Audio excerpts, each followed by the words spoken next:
I worked at a local pizza shop in my mid-20s. It was just a small place that did deliveries and had a few tables inside for dining in. In all honesty, the food wasn't that great.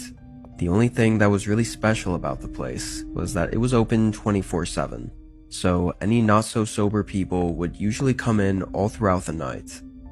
I often worked alone, but I didn't mind it. Actually, I preferred it. None of the food was hard to make, and whenever it was slow, I could usually do whatever I wanted while waiting around. This night was no different than any other, at least to start. I headed in at 9 p.m. and took over for the day manager. There were no special tasks or anything that I had to do that night, and with it being a Tuesday, I was prepared for a chill night. I prepped some of the workstations in the back and just waited for any orders to come through. I got a few customers in the next couple hours, but then it went radio silent. No walk-ins or calls. I pretty much sat on a chair in the back of the kitchen and scrolled on my phone the whole time. But around 1 a.m., I heard the bell by the door ring, which happened every time someone opened the door. I got up and walked to the front where the counter was, but I stopped as soon as I could see the main room. Nobody was in there. I stood in place and looked side to side, but there wasn't anyone at all. A short smile broke across my face as I walked further up and quadruple checked that nobody came in.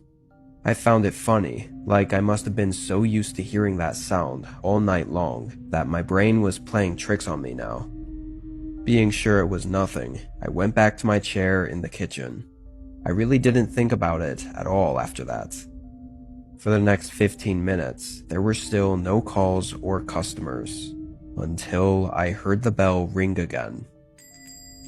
This time, I wasn't even watching a video when it happened, so I knew I actually heard it. I got up and walked into the main room, but stopped in confusion again. Nobody was in there. After a second, I walked up to the front door and opened it, sticking my head outside and looking up and down the sidewalk that went along the building. There was nobody out there, not even any cars in the parking lot. I wouldn't say I was really scared or creeped out, but more so just really confused. I messed around with the door for a little bit, trying to see if it would ring without opening, but it didn't seem to.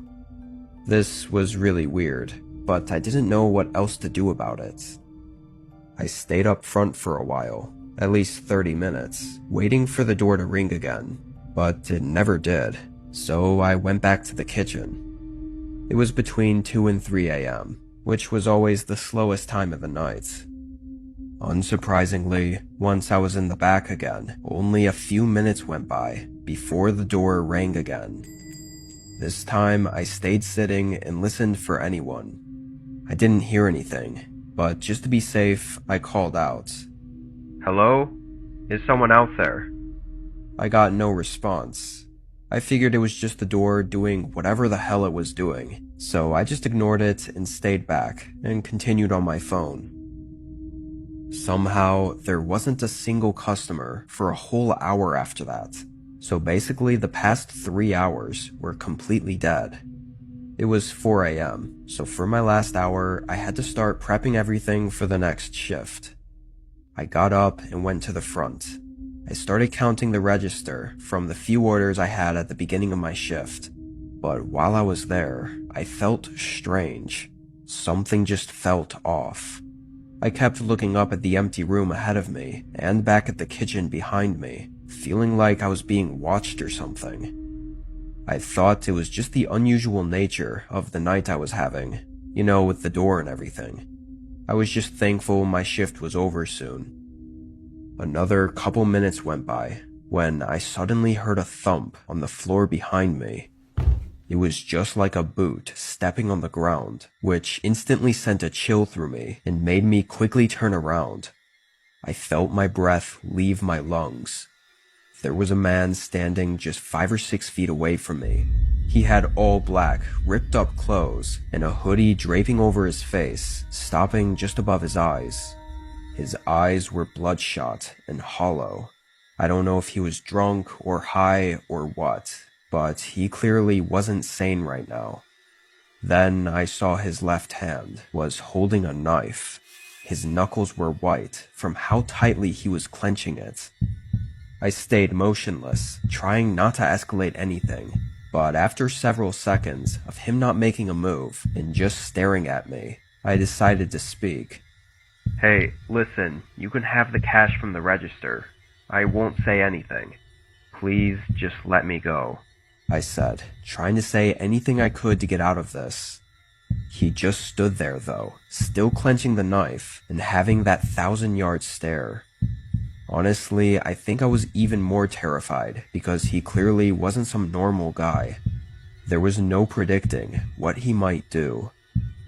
The counter I was at was L-shaped, extending toward the back where he was, so to run away, I'd actually have to run a couple feet toward him and around the counter, then back toward the front door. With him only being 5 feet from me, he could easily grab me or attack me if I tried. So I did the next best option. I basically dove over top the counter. It wasn't pretty, but I guess it kind of worked. I slammed into the ground and got up. The guy was already sprinting at me with a face of uncontrollable bloodlust and rage. I ran out the door and only got a few seconds away before I heard him get out the door as well. He was too close for me to even try getting inside my car, which was behind the building. I just kept running, making it to the road and hoping a car might drive by and help.